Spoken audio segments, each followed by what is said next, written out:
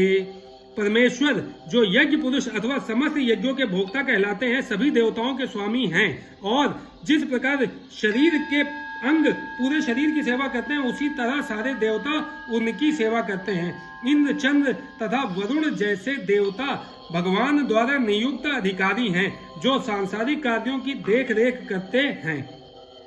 सारे वेद इन देवताओं को प्रसन्न करने के लिए यज्ञों का निर्देश करते हैं, जिससे वे अन्न उत्पादन के लिए प्रचुर वायु, प्रकाश तथा जल प्रदान करें। जब कृष्ण की पूजा की जाती है तो उनके अंग स्वरूप देवताओं की भी स्वतः पूजा हो जाती है, अतः देवताओं की अलग से पूजा करने की आवश्यकता नहीं होती। इसी हेतु कृष्ण भावना भावित भगवत भक्त सर्वप्रथम कृष्ण को भोजन अर्पित करते हैं और तब खाते हैं। यह ऐसी विधि है जिससे शरीर का आध्यात्मिक पोषण होता है। ऐसा करने से न केवल शरीर के विगत पापमय कर्मफल नष्ट होते हैं, अपितु शरीर प्रकृति के समस्त कल्मशों से निरापद हो जाता है। जब कोई छूत का रोग फैलता है तो इसके आक्रमण से बचने के लिए रोगाणुरोधी टीका लगाया जाता है। इसी प्रकार भगवान विष्णु को अर्पित करके ग्रहण किया जाने वाला भोजन हमें भौतिक संदूषण से निरापद बनाता है, और जो इस विधि का अभ्यस्त है वह भगवत भक्त कहलाता है। अतः कृष्ण भावना भावित व्यक्ति जो केवल कृष्ण को अर्पित किया गया भोजन करता है, वह उन समस्त विगत भौतिक दूषणों के फलों का सामना करने में समर्थ होता है, जो आत्म साक्षात्कार के मार्ग में बाधक बनते हैं। इसके विपरीत जो ऐसा नहीं करता, वह अपने पाप पूर्ण कर्म को बढ़ाता रहता है, जिससे उसे सारे पाप फलों को भोगने के लिए अगला शरीर कुकरों सूकरों के समान मिलता है। यह भौतिक जगत नाना कल्मशों से पूर्ण है, और जो भी भगवान के प्रसाद को ग्रहण करके उनसे निरापद हो लेता है, वह उनके आक्रमण से बच जाता है। किंतु जो ऐसा नहीं करता, वह कल्मश का लक्ष्य बनता है। अन्न अथवा शाक वास्तव में खाद्य हैं। मनुष्य विभिन्न प्रकार के अन्न, शाक, फल आदि खाते हैं, जबकि पशु इन पदार्थों के उच्छिष्ट को खाते हैं। जो मनुष्य मांस खाने के अभ्यस्त हैं, उन्हें भी शाक के उत्पादन पर निर्भर रहना पड़ता है, क्योंकि पशु शाक ही खाते हैं। अतएव हमें अंततोगत्वा खेतों से उत्पादन पर ही आश्रित रहना है, बड़ी बड़ी फैक्ट्रियों के उत्पादन पर नहीं। खेतों का यह उत्पादन आकाश से होने वाली प्रचुर वर्षा पर निर्भर करता है, और ऐसी वर्षा इंद्र, सूर्य, चंद्र आदि देवताओं के द्वारा नियंत्रित होती है। ये देवता भगवान के दास हैं। भगवान को यज्ञों के द्वारा संतुष्ट रखा जा सकता है, अतः जो इन यज्ञों को संपन्न नहीं करता, उसे अभाव का सामना करना होगा। यही प्रकृति का नियम है। अतः भोजन के अभाव से बचने के लिए यज्ञ, और विशेष रूप से इस युग के लिए संस्तुत संकीर्तन यज्ञ संपन्न करना चाहिए। कर्म ब्रह्मोद्भव भवम विद्धि ब्रह्माक्षर समुद्भवम तस्मात् सवर्गतम ब्रह्म नित्यम यज्ञ प्रतिष्ठितम। वेदों में नियमित कर्मों का विधान है, और ये वेद साक्षात श्री भगवान से प्रकट हुए हैं। फलता सर्वव्यापी ब्रह्म यज्ञ कर्मों में सदा स्थित रहता है। तात्पर्य, इस श्लोक में यज्ञार्थ कर्म अर्थात कृष्ण को प्रसन्न करने के लिए कर्म की आवश्यकता को भली भांति विवेचित किया गया है। यदि हमें यज्ञ पुरुष विष्णु के परितोष के लिए कर्म करना है, तो हमें ब्रह्म या दिव्य वेदों से कर्म की दिशा प्राप्त करनी होगी। अतः सारे वेद कर्मादेशों की संहिताएं हैं। वेदों के निर्देश के बिना किया गया कोई भी कर्म विकर्म या अवैध अथवा पाप पूर्ण कर्म कहलाता है। अतः कर्म फल से बचने के लिए सदैव वेदों से निर्देश प्राप्त करना चाहिए। जिस प्रकार सामान्य जीवन में राज्य के निर्देश के अंतर्गत कार्य करना होता है, उसी प्रकार भगवान के परम राज्य के निर्देशन में कार्य करना चाहिए। वेदों में ऐसे निर्देश भगवान के श्वास से प्रत्यक्ष प्रकट होते हैं। कहा गया है, अस्य महतो भूतस्य निश्विसितम एतद् यद् ऋग्वेदो यजुर्वेदः सामवेदो अथर्वांगिरसः। चारों वेद, ऋग्वेद, यजुर्वेद, सामवेद तथा अथर्ववेद भगवान के श्वास से उद्भूत है। ब्रह्म संहिता में प्रमाणित होता है कि सर्वशक्तिमान होने के कारण भगवान अपने श्वास के द्वारा बोल सकते हैं, अपनी प्रत्येक इंद्रिय के द्वारा अन्य समस्त इंद्रियों के कार्य संपन्न कर सकते हैं। दूसरे शब्दों में भगवान अपनी निश्वास के द्वारा बोल सकते हैं और वे अपने नेत्रों से गर्भाधान कर सकते हैं। वस्तुतः यह कहा जाता है कि उन्होंने प्रकृति पर दृष्टिपात किया और समस्त जीवों को गर्भस्थ किया। इस तरह प्रकृति के गर्भ में बद्ध जीवों को प्रविष्ट करने के पश्चात उन्होंने उन्हें वैदिक ज्ञान के रूप में आदेश दिया, जिससे वे भगवत धाम वापस जा सकें। हमें यह सदैव स्मरण रखना चाहिए कि प्रकृति में सारे बद्ध जीव भौतिक भोग के लिए इच्छुक रहते हैं, किंतु वैदिक आदेश इस प्रकार बनाए गए हैं कि मनुष्य अपनी विकृत इच्छाओं की पूर्ति कर सकता है और तथा कथित सुख भोग पूरा करके भगवान के पास लौट सकता है। बद्ध जीवों के लिए मुक्ति प्राप्त करने का यह सुनहरा अवसर होता है, अतः उन्हें चाहिए कि कृष्ण भावना भावित होकर यज्ञ विधि का पालन करें। यहाँ तक कि जो वैदिक आदेशों का पालन नहीं करते वे कृष्ण भावनामृत के सिद्धांतों को ग्रहण कर सकते हैं, जिससे वैदिक यज्ञों या कर्मों की पूर्ति हो जाए। एवं प्रवर्तितं चक्रम नानुवर्तयति यः अघायुरिन्द्रिया रामो मोघम पार्थ सा जीवति। हे प्रिय अर्जुन, जो मानव जीवन में इस प्रकार वेदों द्वारा स्थापित यज्ञ चक्र का पालन नहीं करता, वह निश्चय ही पापमय जीवन व्यतीत करता है। ऐसा व्यक्ति केवल इंद्रियों की तुष्टि के लिए व्यर्थ ही जीवित रहता है। तात्पर्य, इस श्लोक में भगवान ने कठोर परिश्रम करो और इंद्रिय तृप्ति का आनंद लो इस सांसारिक विचारधारा का तिरस्कार किया है। अतः जो लोग इस संसार में भोग करना चाहते हैं उन्हें उपर्युक्त यज्ञ चक्र का अनुसरण करना परमावश्यक है। जो ऐसे विधि विधानों का पालन नहीं करता, अधिकाधिक तिरस्कृत होने के कारण उसका जीवन अत्यंत संकटपूर्ण रहता है। प्रकृति के नियमानुसार यह मानव शरीर विशेष रूप से आत्म साक्षात्कार के लिए मिला है, जिसे कर्म योग, ज्ञान योग या भक्ति योग में से किसी एक विधि से प्राप्त किया जा सकता है। इन योगियों के लिए यज्ञ संपन्न करने की कोई आवश्यकता नहीं रहती, क्योंकि ये पाप पुण्य से परे होते हैं। किंतु जो लोग इंद्रिय तृप्ति में जुटे हुए हैं उन्हें पूर्वोक्त यज्ञ चक्र के द्वारा शुद्धिकरण की आवश्यकता रहती है। कर्म के अनेक भेद होते हैं। जो लोग कृष्ण भावना भावित नहीं हैं वे निश्चय ही विषय परायण होते हैं, अतः उन्हें पुण्य कर्म करने की आवश्यकता होती है। यह पद्धति इस प्रकार सुनियोजित है कि विषयोन्मुख लोग विषयों के फल में फंसे बिना अपनी इच्छाओं की पूर्ति कर सकते हैं। संसार की संपन्नता हमारे प्रयासों पर नहीं अपितु परमेश्वर की पृष्ठभूमि योजना पर निर्भर है, जिसे देवता संपादित करते हैं। अतः वेदों में वर्णित देवताओं को लक्षित करके यज्ञ किए जाते हैं। अप्रत्यक्ष रूप से यह कृष्ण भावनामृत का ही अभ्यास रहता है, क्योंकि जब कोई इन यज्ञों में दक्षता प्राप्त कर लेता है तो वह अवश्य ही कृष्ण भावना भावित हो जाता है। किंतु यदि ऐसे यज्ञ करने से कोई कृष्ण भावना भावित नहीं हो पाता तो इसे कोरी आचार संहिता समझना चाहिए। अतः मनुष्यों को चाहिए कि वे आचार संहिता तक ही अपनी प्रगति को सीमित न करें, अपितु उसे पार करके कृष्ण भावनामृत को प्राप्त हों। यस्त्वात्मर्तिरेव स्यादात्म तप्तश्च मानवः आत्मन्येव च संतुष्ट तस्य कार्य न विद्यते। किंतु जो व्यक्ति आत्मा में ही आनंद लेता है तथा जिसका जीवन आत्म साक्षात्कार युक्त है और जो अपने में ही पूर्णतः संतुष्ट रहता है, उसके लिए कुछ कारणीय कर्तव्य नहीं होता। तात्पर्य, जो व्यक्ति पूर्णतः कृष्ण भावना भावित है और अपने कृष्ण भावनामृत के कार्यों से पूर्णतः संतुष्ट रहता है उसे कुछ भी नियत कर्म नहीं करना होता।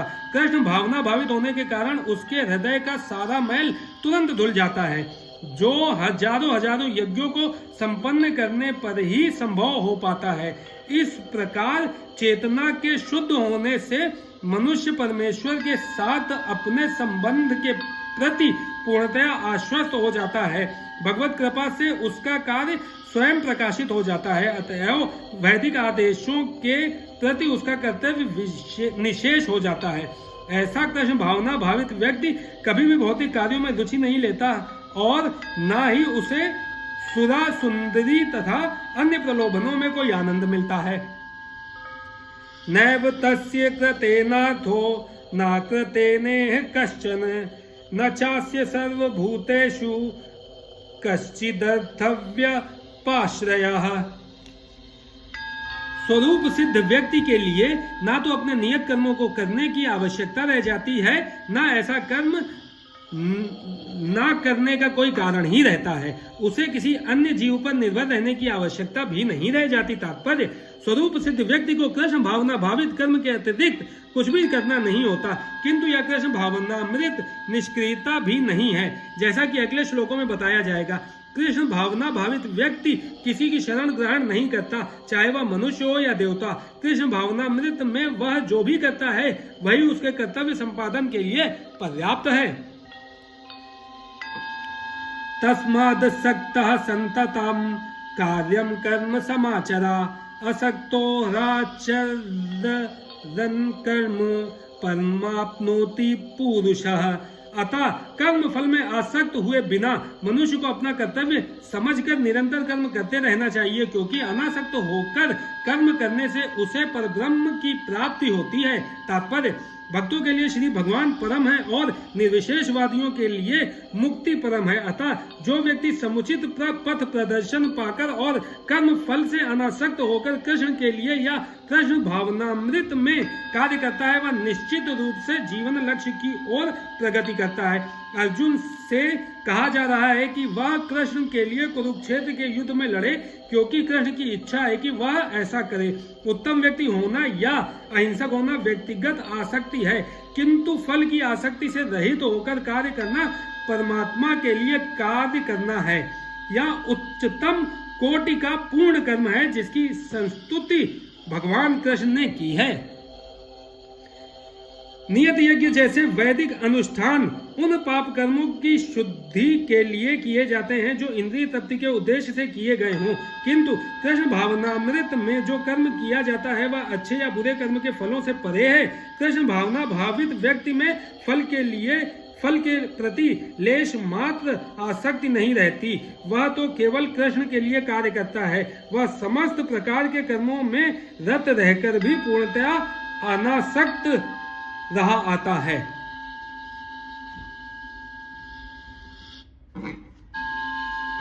कर्मणैव हि संसिद्धि मा स्थिता जनकादयः लोक संग्रह मेवापि संपश्यन्क तुमर्हसि। जनक जैसे राजाओं ने केवल नियत कर्मों को करने से ही सिद्धि प्राप्त की, अतः सामान्य जनों को शिक्षित करने की दृष्टि से तुम्हें यह कर्म करना चाहिए। तात्पर्य, जनक जैसे राजा स्वरूप सिद्ध व्यक्ति थे, अतः वे वेदानुमोदित कर्म करने के लिए बाध्य न थे, तो भी वे लोग सामान्य जनों के समक्ष आदर्श प्रस्तुत करने के उद्देश्य से सारे नियत कर्म करते रहे। जनक सीता जी के पिता तथा भगवान श्री राम के ससुर थे। भगवान के महान भक्त होने के कारण उनकी स्थिति दिव्य थी, किंतु चूंकि वे मिथिला, जो भारत के बिहार प्रांत में एक परगना है, के राजा थे, अतः उन्हें अपनी प्रजा को यह शिक्षा देनी थी कि कर्तव्य पालन किस प्रकार किया जाता है। भगवान कृष्ण तथा उनके शाश्वत सखा अर्जुन को कुरुक्षेत्र के युद्ध में लड़ने की कोई आवश्यकता नहीं थी, किंतु उन्होंने जनता को यह सिखाने के लिए युद्ध किया कि जब सत्परामर्श असफल हो जाते हैं तो ऐसी स्थिति में हिंसा आवश्यक हो जाती है। कुरुक्षेत्र युद्ध के पूर्व युद्ध निवारण के लिए भगवान तक ने सारे प्रयास किए, किंतु दूसरा पक्ष लड़ने पर तुला था, अतः ऐसे सधर्म के लिए युद्ध करना आवश्यक था। यद्यपि कृष्ण भावना भावित व्यक्ति को संसार में कोई रुचि नहीं हो सकती, तो भी वह जनता को यह सिखाने के लिए कि किस तरह रहना और कार्य करना चाहिए कर्म करता रहता है। कृष्ण भावनामृत में अनुभवी व्यक्ति इस तरह कार्य करते हैं कि अन्य लोग उनका अनुसरण कर सके, और इसकी व्याख्या अगले श्लोक में की गई है। यद्यदाचरति श्रेष्ठ तत्तत् देवेतरो जनः सः यत् प्रमाणं कुरुते लोकस्तदनुवर्तते। महापुरुष जो जो आचरण करता है सामान्य व्यक्ति उसी का अनुसरण करते हैं। वह अपने अनुसरणीय कार्यों से जो आदर्श प्रस्तुत करता है संपूर्ण विश्व उसका अनुसरण करता है। तात्पर्य, सामान्य लोगों को सदैव एक ऐसे नेता की आवश्यकता होती है जो व्यावहारिक आचरण द्वारा जनता को शिक्षा दे सके। यदि नेता स्वयं धूम्रपान करता है तो वह जनता को धूम्रपान बंद करने की शिक्षा नहीं दे सकता। चैतन्य महाप्रभु ने कहा है कि शिक्षा देने के पूर्व शिक्षक को ठीक ठीक आचरण करना चाहिए। जो इस प्रकार शिक्षा देता है वह आचार्य या आदर्श शिक्षक कहलाता है। अतः शिक्षक को चाहिए कि सामान्य जन को शिक्षा देने के लिए स्वयं शास्त्रीय सिद्धांतों का पालन करे। कोई भी शिक्षक प्राचीन प्रामाणिक ग्रंथों के नियमों के विपरीत कोई नियम नहीं बना सकता। मनु संहिता जैसे प्रामाणिक ग्रंथ मानव समाज के लिए अनुसरणीय आदर्श ग्रंथ है। अतः नेता का उपदेश ऐसे आदर्श शास्त्रों के नियमों पर आधारित होना चाहिए। जो व्यक्ति अपनी उन्नति चाहता है उसे महान शिक्षकों द्वारा अभ्यास किए जाने वाले आदर्श नियमों का पालन करना चाहिए। श्रीमद् भागवत भी इसकी पुष्टि करता है कि मनुष्य को महान भक्तों के पद चिन्हों का अनुसरण करना चाहिए और आध्यात्मिक बोध के पथ में प्रगति का यही साधन है। चाहे राजा हो या राज्य का प्रशासनाधिकारी, चाहे पिता हो या शिक्षक, ये सब अबोध जनता के स्वाभाविक नेता माने जाते हैं। इन सब का अपने आश्रितों के प्रति महान उत्तरदायित्व रहता है। अतः इन्हें नैतिक तथा आध्यात्मिक संहिता संबंधी आदर्श ग्रंथों से सुपरिचित होना चाहिए। न मे पार्थास्ति कर्तव्यम त्रिषु लोकेषु किंचन नानवाप्तमवाप्तव्यम वर्त एव च कर्मणि। हे प्रथा पुत्र, तीनों लोकों में मेरे लिए कोई भी कर्म नियत नहीं है। ना मुझे किसी वस्तु का अभाव है और ना आवश्यकता ही है, तो भी मैं नियत कर्म करने में तत्पर रहता हूँ। तात्पर्य, वैदिक साहित्य में भगवान का वर्णन इस प्रकार हुआ है। तमीश्वराणाम परमं महेश्वरम तम देवतानां परम च दैवतम पतिं पतीनां परम परस्ताद विदाम देवं भुवेन शमीडयम् न तस्य कार्यकरणं च विद्यते न तत्समश्चाभ्यधिकश्च दृश्यते परास्य शक्तिर्विविधः श्रूयते स्वाभाविकी ज्ञान बल क्रिया चा। परमेश्वर समस्त नियंताओं के नियंता है और विभिन्न लोकपालकों में सबसे महान है। सभी उनके अधीन है। सारे जीवों को परमेश्वर से ही विशिष्ट शक्ति प्राप्त होती है। जीव स्वयं श्रेष्ठ नहीं है, वे सभी देवताओं द्वारा पूज्य है और समस्त संचालकों के भी संचालक हैं। अतः वे समस्त भौतिक नेताओं तथा नियंताओं से बढ़कर हैं और सबों द्वारा आराध्य हैं। उनसे बढ़कर कोई नहीं है और वे ही समस्त कारणों के कारण हैं। उनका शारीरिक स्वरूप सामान्य जीव जैसा नहीं होता। उनके शरीर तथा आत्मा में कोई अंतर नहीं है। वे परम हैं। उनकी सारी इंद्रियां दिव्य है। उनकी कोई भी इंद्रिय अन्य किसी इंद्रिय का कार्य संपन्न कर सकती है। अतः ना तो कोई उनसे बढ़कर है, ना ही उनके तुल्य है। उनकी शक्तियां बहुरूपिणी हैं। फलतः उनके सारे कार्य प्राकृतिक अनुक्रम के अनुसार संपन्न हो जाते हैं। चूंकि भगवान में प्रत्येक वस्तु ऐश्वर्य से परिपूर्ण रहती है और पूर्ण सत्य से ओतप्रोत रहती है, अतः उनके लिए कोई कर्तव्य करने की आवश्यकता नहीं रहती। जिसे अपने कर्म का फल पाना है उसके लिए कुछ ना कुछ कर्म नियत रहता है, परंतु जो तीनों लोकों में कुछ भी प्राप्त करने की इच्छा नहीं रखता उसके लिए निश्चय ही कोई कर्तव्य नहीं रहता। फिर भी क्षत्रियों के नायक के रूप में भगवान कृष्ण कुरुक्षेत्र की युद्ध भूमि में कार्यरत हैं, क्योंकि क्षत्रियों का धर्म है कि दीन दुखियों को आश्रय प्रदान करे। यद्यपि वे शास्त्रों के विधि विधानों से सर्वथा ऊपर हैं, फिर भी वे ऐसा कुछ भी नहीं करते जो शास्त्रों के विरुद्ध हो। यदि हम न वर्तेयं जातु कर्मण्य तंत्रिदः मम वर्तन्ते मनुष्याः पार्थ सर्वशः। क्योंकि यदि मैं नियत कर्मों को सावधानी पूर्वक ना करूं तो हे पार्थ, यह निश्चित है कि सारे मनुष्य मेरे पद का ही अनुगमन करेंगे। तात्पर्य आध्यात्मिक जीवन की उन्नति के लिए एवं सामाजिक शांति में संतुलन बनाए रखने के लिए कुछ परंपरागत कुलाचार हैं जो प्रत्येक सभ्य व्यक्ति के लिए होते हैं। ऐसे विधि विधान केवल बद्ध जीवों के लिए हैं, भगवान कृष्ण के लिए नहीं। लेकिन क्योंकि वे धर्म की स्थापना के लिए अवतरित हुए थे, अतः उन्होंने निर्दिष्ट नियमों का पालन किया, अन्यथा सामान्य व्यक्ति भी उन्हीं के पद चिन्हों का अनुसरण करते, क्योंकि कृष्ण परम प्रमाण है। श्रीमद् भागवत से यह ज्ञात होता है कि श्री कृष्ण अपने घर में तथा बाहर गृहस्थोचित धर्म का आचरण करते रहे। जय श्री कृष्ण।